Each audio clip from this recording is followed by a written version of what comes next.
You can run for a long time.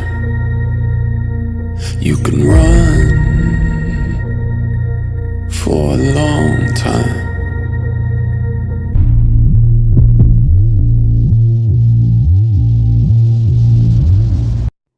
Hey guys, before we get into this video, please make sure you hit the like, subscribe, and set the notification bell to all so that you'll be notified of my videos on this case and more. Now let's get into it.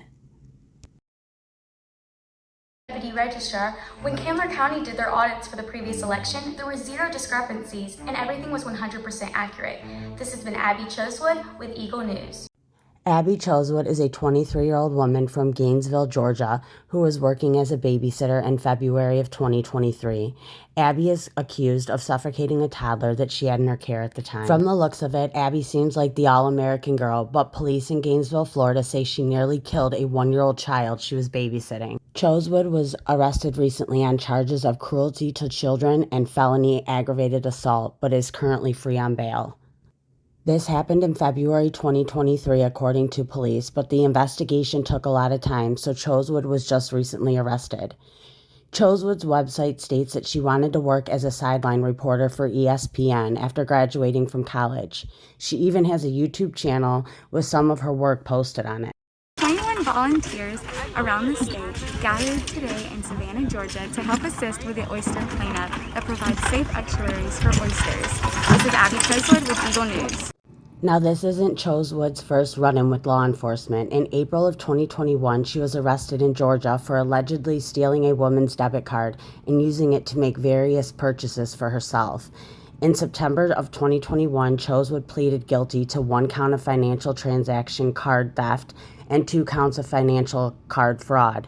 She is currently serving 2 years of probation on that case. During this video, we are going to listen as Lieutenant Kevin Holbrook of the Gainesville Police Department in Georgia gives us a little bit more insight on what has happened to this 1-year-old child that was suffocated and left with injuries after this incident.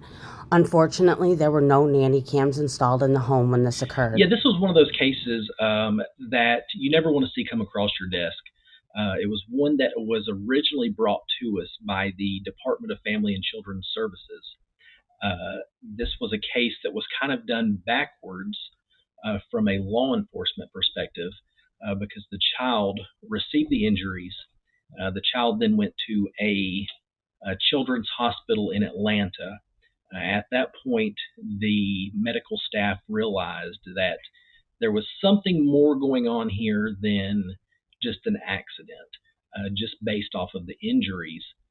So they contacted the Department of Family and Children's Services, who then completed a welfare check for the child, and that's how we became involved in the initial investigation. He was then asked how severe were the child's injuries. So we really did not have much to go on other than the medical reports from the hospital. The investigators began working at trying to piece together the timeline of events of when these injuries could have occurred, and then began working the investigation from there based off of that timeline. We were able to narrow it down to a timeline where there were only a few people that had or would have come in contact with the child. This is one of those where we're very, very fortunate that the child even lived, much less lived without any significant ongoing brain damage. This is a case in which the child was probably as close to death as you can get. The child received numerous injuries, numerous broken bones, to include a femur. A femur is one of the strongest bones we have in our bodies. And the fact that this child was living with this broken femur. And then we look even further as petechia around the mouth and the eyes, which is something that we all too often look for when we do autopsies. We look for that as, a death investigation surrounding strangulation, choking, those types of cases.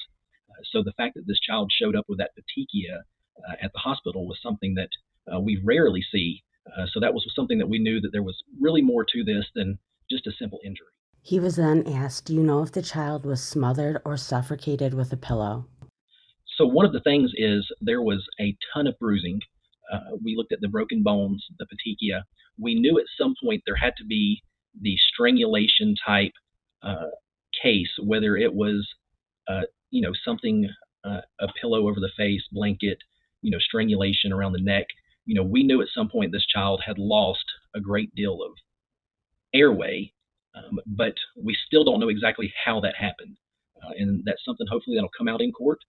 But we know that, the child was within a near death experience.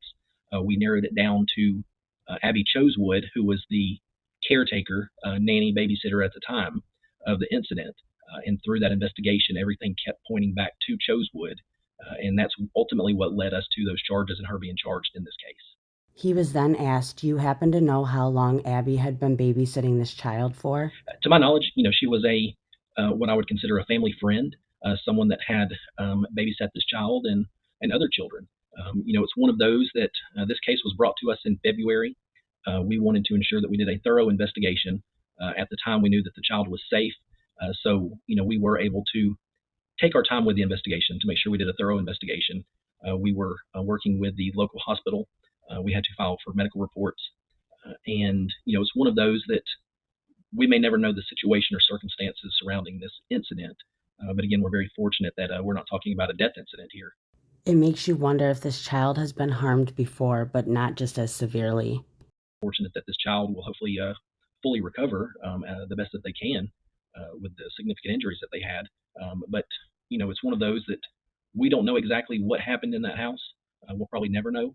And we're just hoping that it didn't occur. Trying to talk with the family to determine, hey, have there been any different types of incidents, any bruising, any, even at 1 year old, you start seeing behavioral issues with that child.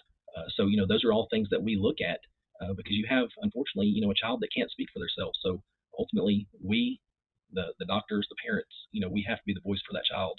And it's a really sad situation, especially when it comes to something like this. And, the level of charges that were brought upon her are very serious.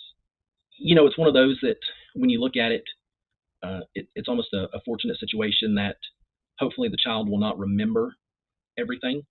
Hopefully the child was young enough that they won't remember the pain, the suffering that they had to go through to get to this point. But even, as an 18-month-old, with the broken bones, to include a broken femur, those are things that are still taking time to heal. And, the psychological, the, emotional drama, the trauma that child has gone through is something that the child may never recover from. So that's why we can only hope that the child will not have those lasting memories of this tragic day that they went through.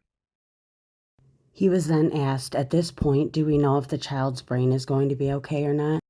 Yeah, anytime when you look at the deprivation of oxygen, you look at, the body being without oxygen for so long, there's going to be lasting effects, and that's something that the doctors are going to look into in this case. It may have been 6 months ago, but this child has, years and years ahead of them to determine exactly what effects are going to be lingering and how long those effects are going to be lingering.